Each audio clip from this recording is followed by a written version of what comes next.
Prosseguindo na interpretação do Apocalipse, versículo por versículo, vamos agora ao capítulo 17, versículo 16, o ponto 1, a luta do mal contra o mal. Esse título bem estranho, né? Mas é o que acontece nesse versículo. O Apocalipse vem falando de diversos personagens ou agentes do mal, como são chamados, né? O dragão, a besta que sobe do mar, a besta que sobe da terra, a Babilônia apocalíptica. E agora chega um conflito, ocorre um conflito entre dois desses personagens, né? A besta com a Babilônia apocalíptica. Eu até aproveito aqui para lembrar aqueles que acreditam que a Babilônia apocalíptica seja Roma ou o Império Romano. Esse ponto aqui mostra que é impossível ser Roma ou o Império Romano, porque essa besta, todos concordam que é o Império Romano. E aqui o Império Romano está entrando em conflito com outro personagem. O Império Romano é o político, é o poder político, né? Ele aqui entra em conflito com o poder religioso. E quem é o poder religioso? Quem é que adotou o paganismo dentre todos os povos, né? É a Igreja Católica Apostólica Romana. Então não há dúvida de que a Babilônia ainda existe, a Bíblia fala dela na Grande Tribulação, então não pode ser Roma, não pode ser algo passado, ou mesmo ser o poder político, não. O poder político é um, o poder religioso é outro. Então veja, o versículo 16.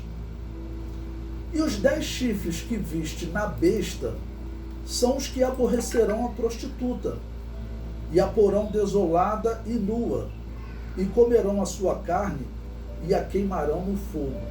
Ou seja, como nós vimos em tópicos anteriores, esse aqui deve ser o momento final da grande tribulação. Provavelmente os 7 últimos meses da grande tribulação, como nós estamos estudando desde o capítulo 14, ok?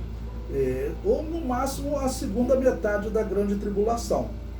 Então, como nós vimos antes, no capítulo 16 ele foi até o fim da grande tribulação, ele foi até o Armagedon.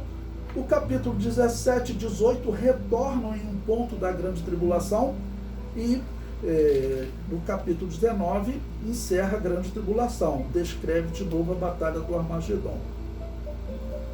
O comentário diz: este versículo deixa claro que a besta aborrecerá a Babilônia apocalíptica, ou seja, o poder político dominante nos dias da grande tribulação deixará a Igreja Católica nua.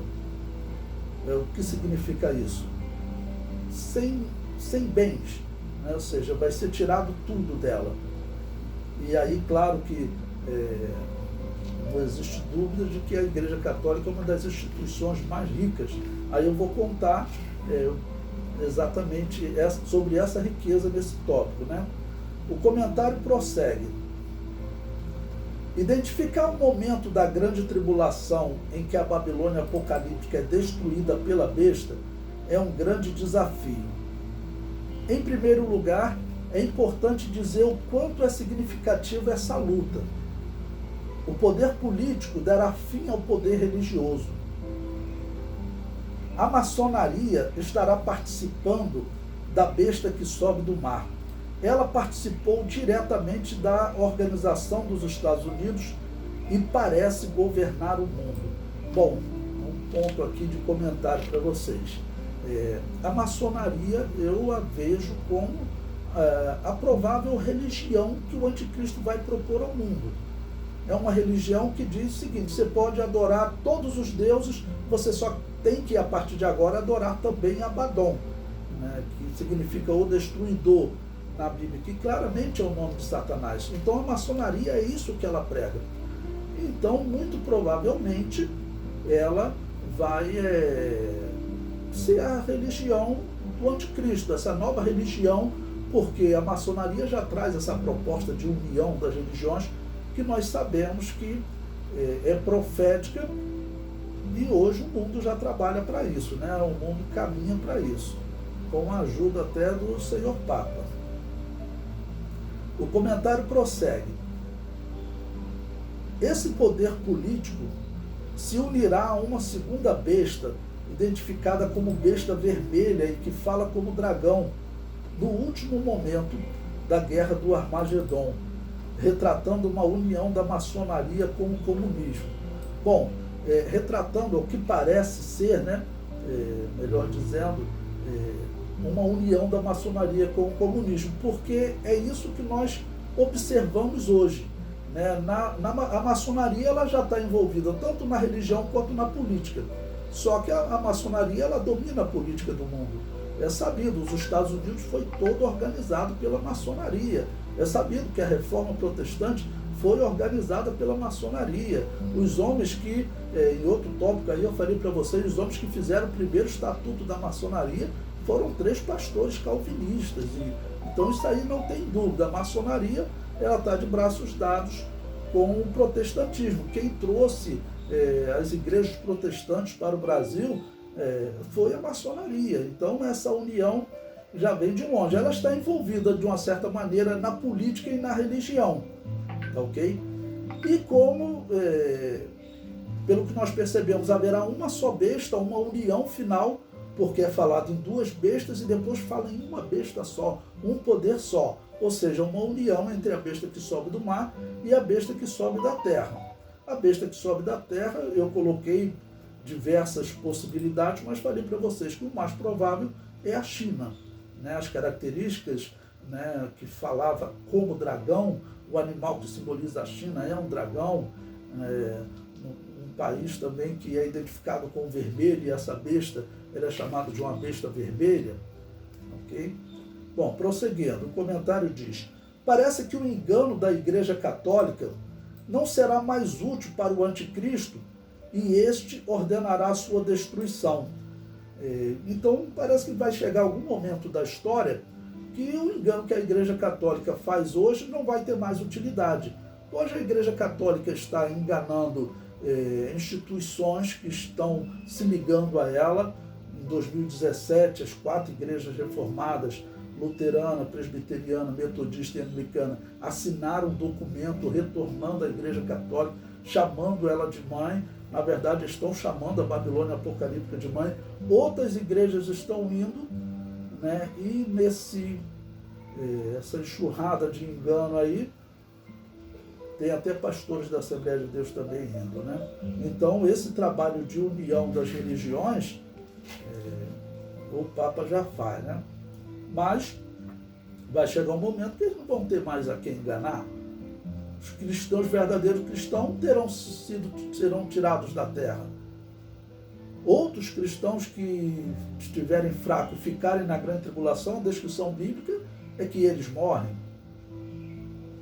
Então vai chegar um momento que a Babilônia apocalíptica não vai ter mais utilidade, ela não engana mais ninguém.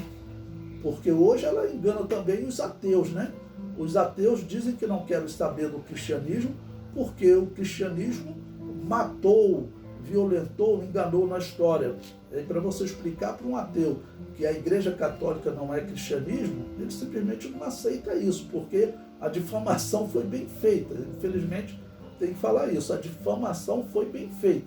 Pensar numa instituição tão má quanto a Igreja Católica na história, você não acha. Sem dúvida, você não acha.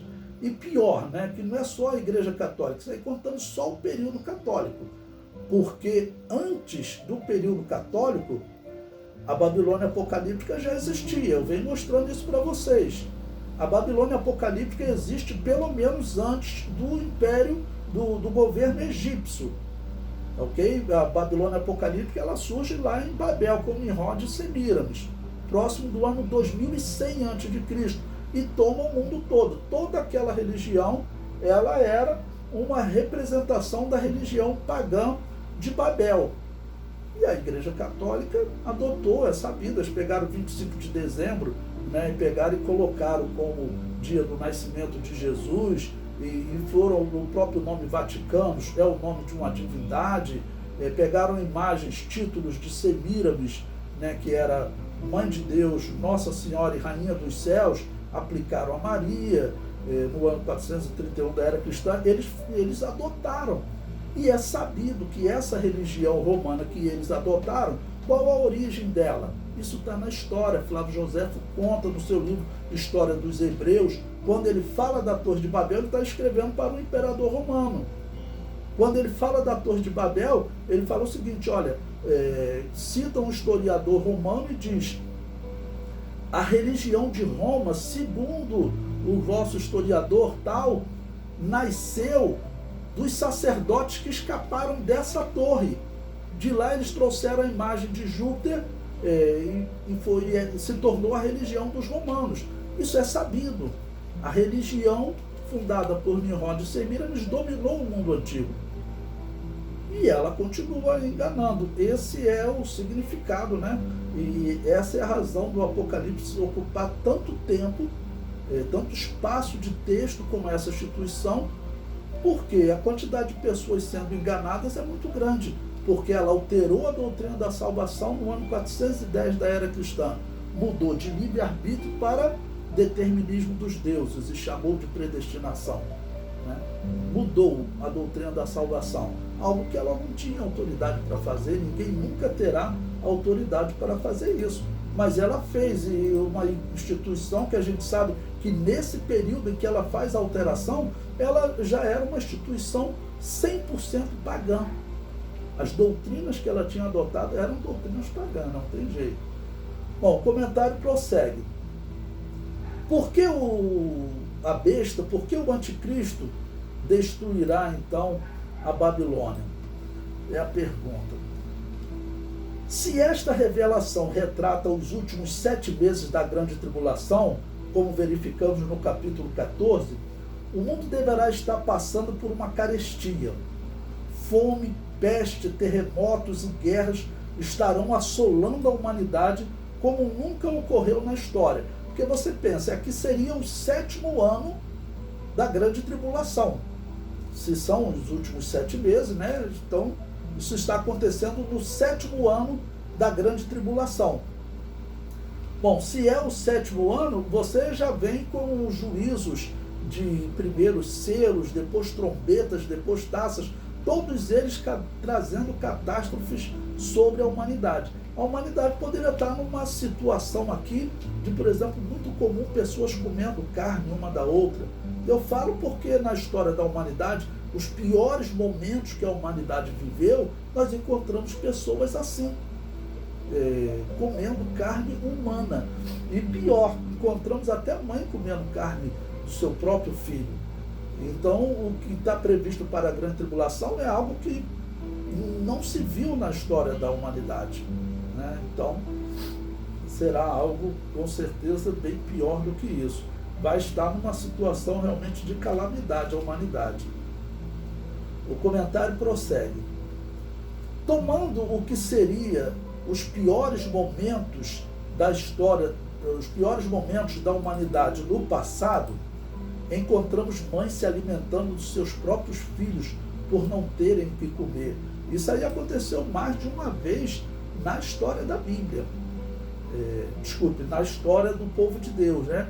E no Novo Testamento nós temos já fora da Bíblia, né? Não foi contada na Bíblia, mas Flávio Joséfo conta que o Império Romano, quando cercou Jerusalém no ano 70, que vai culminar na destruição, ele conta uma história que a comida da cidade foi acabando, então os soldados judeus israelitas que estavam lutando, os revoltosos, eles tomavam a comida do povo. E um dia eles sentiram o cheiro de carne assada, quando ninguém mais tinha comida.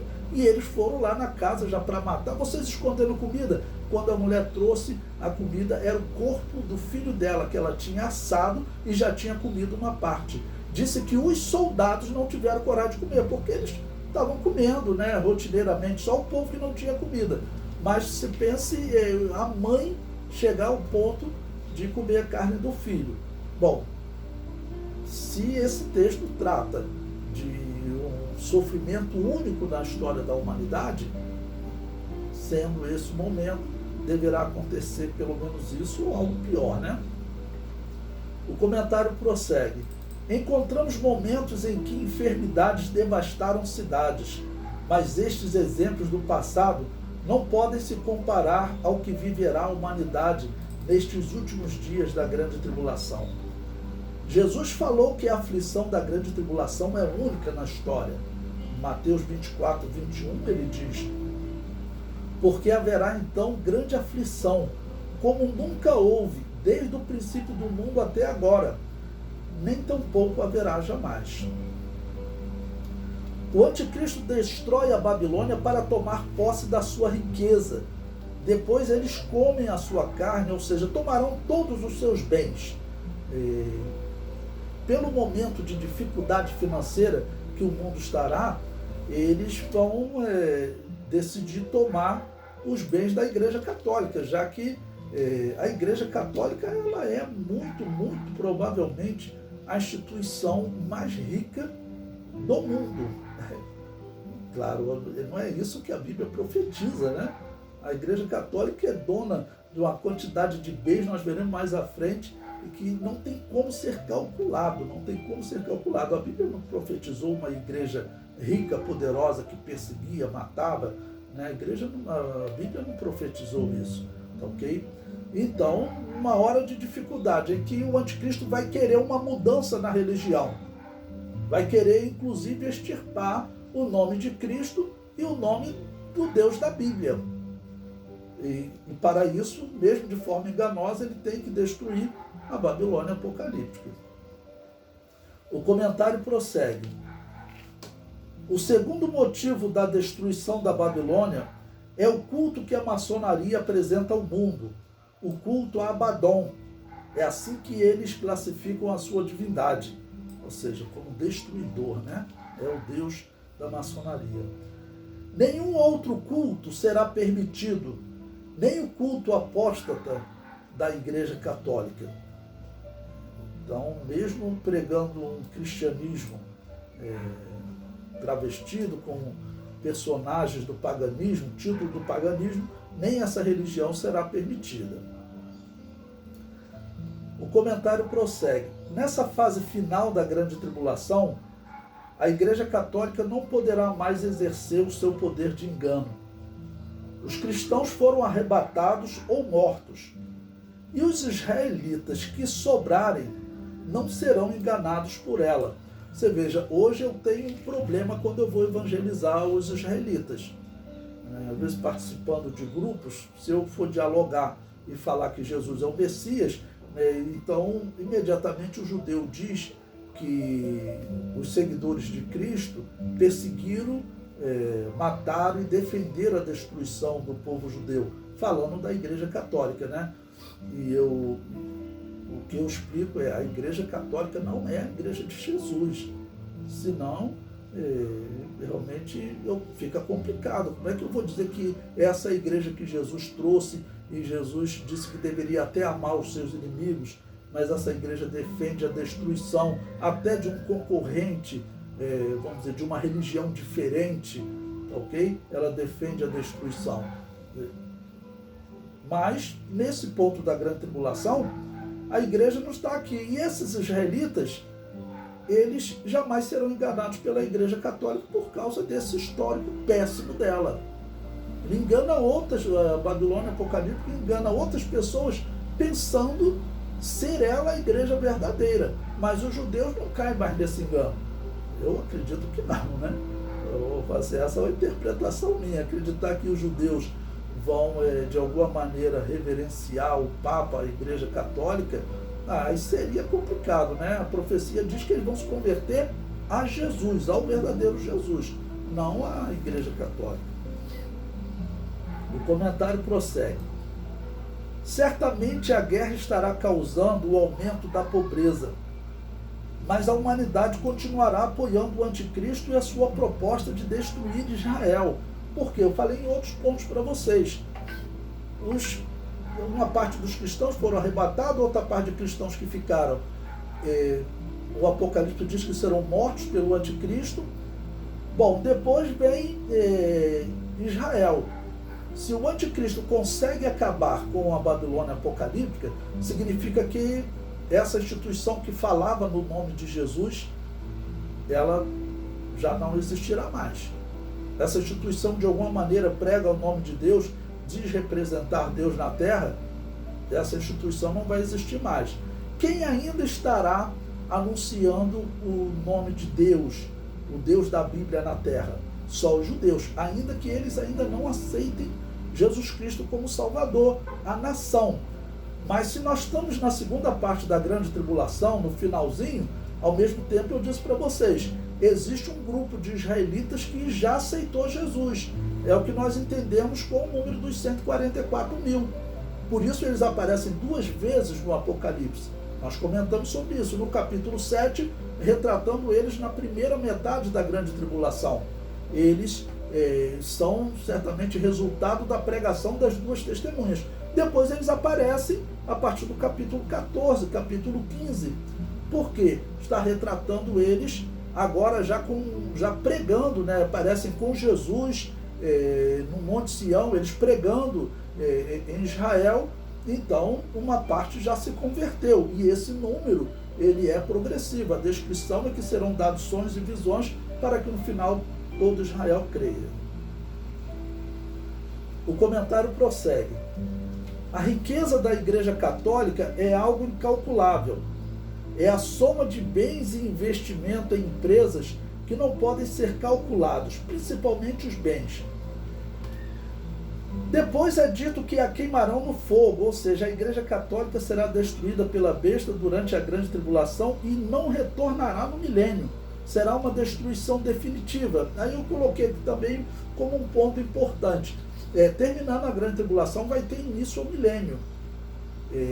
Durante o milênio não existe mais engano da Igreja Católica. O que vai existir são as pessoas que são submissas ao Rei Jesus e ao seu governo através de Israel, e pelo jeito pessoas descontentes, porque no final do milênio Satanás é solto e ele sai enganar as nações e encontra descontentes que fazem uma nova rebelião. Aí será ponto para o futuro, mas a religião que hoje engana a humanidade, ela não existirá nesse período do milênio. Bom, eu coloco agora um artigo para vocês poderem ler, da revista Super Interessante, que diz: é verdade que o Vaticano tem várias riquezas secretas? É o título do artigo, né? E diz: se tem uma coisa sobre o Vaticano, é que ele é rico. Sempre lembrando, a Igreja Católica está querendo dar nome à sua sede exatamente do Deus romano Vaticanos. Bom, o artigo prossegue. É difícil dizer com precisão o tamanho do patrimônio acumulado após séculos de catolicismo. Ou seja, ele já diz que é difícil, né? Eu digo que praticamente impossível.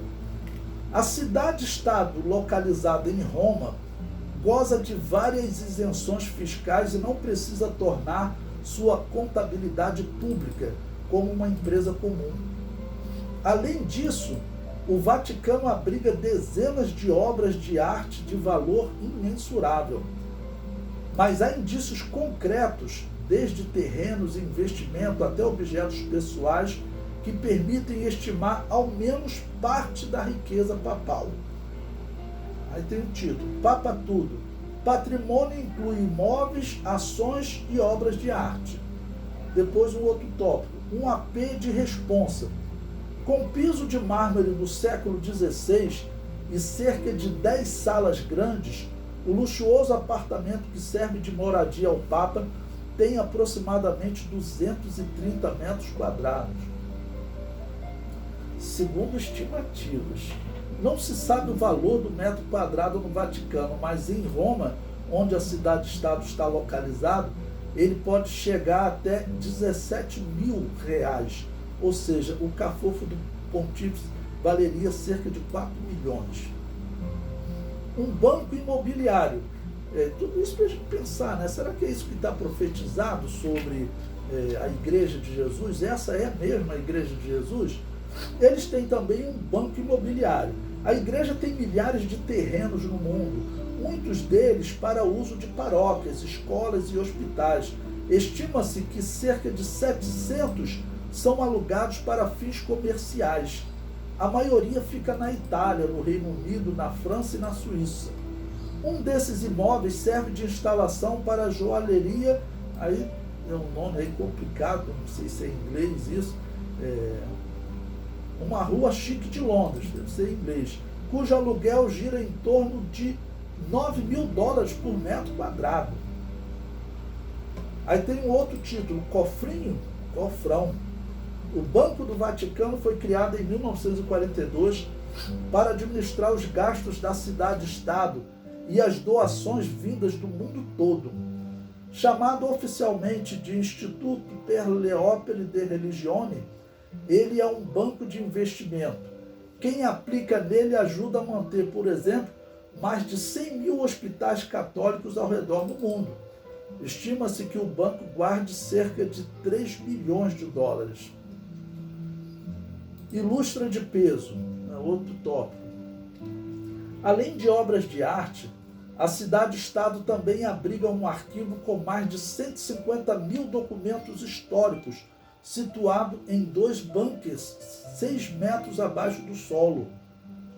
Lá há uma rara edição da Divina Comédia, clássico escrito por Dante no século XIV, ilustrada por Santo Botticelli.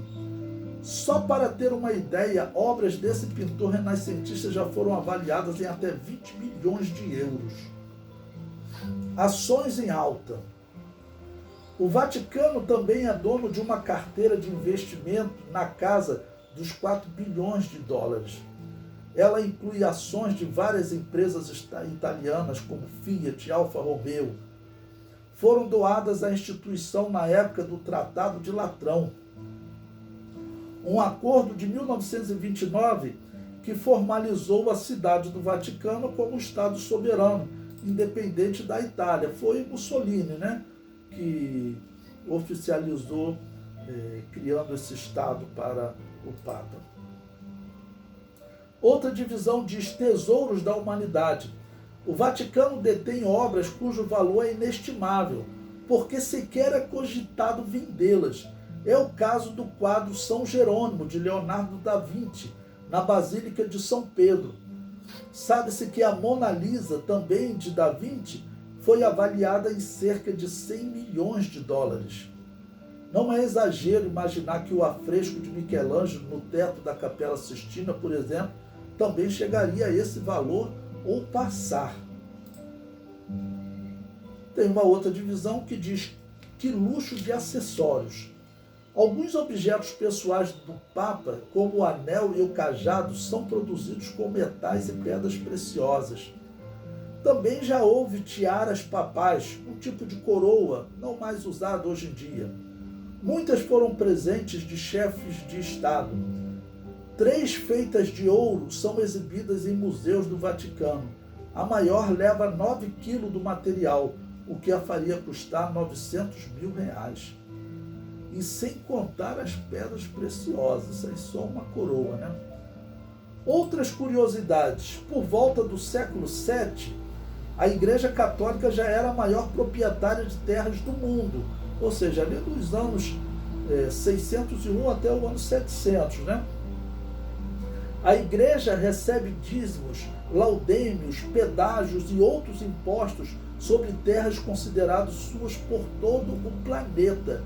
No Brasil, aquele centro da cidade ali, onde você tiver um convento, normalmente tem construções que ocorreram nas terras do convento. Uma parte do imposto da prefeitura, do Estado, vai para aquele convento. O comentário prossegue, o artigo prossegue.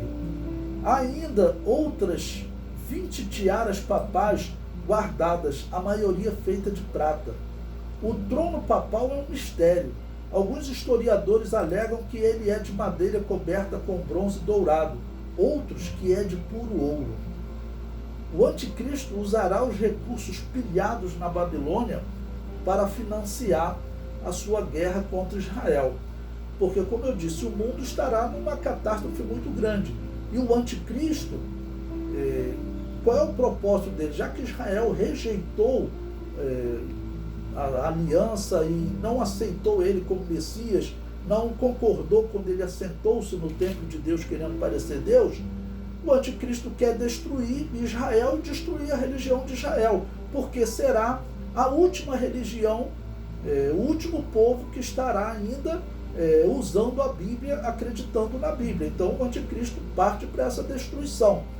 E nessa pobreza imensa é a explicação que eu encontro para ele destruir. Uma das explicações, né? Acaba com uma religião concorrente da maçonaria e ainda toma posse dessa riqueza que, como eu disse, certamente é a maior do mundo.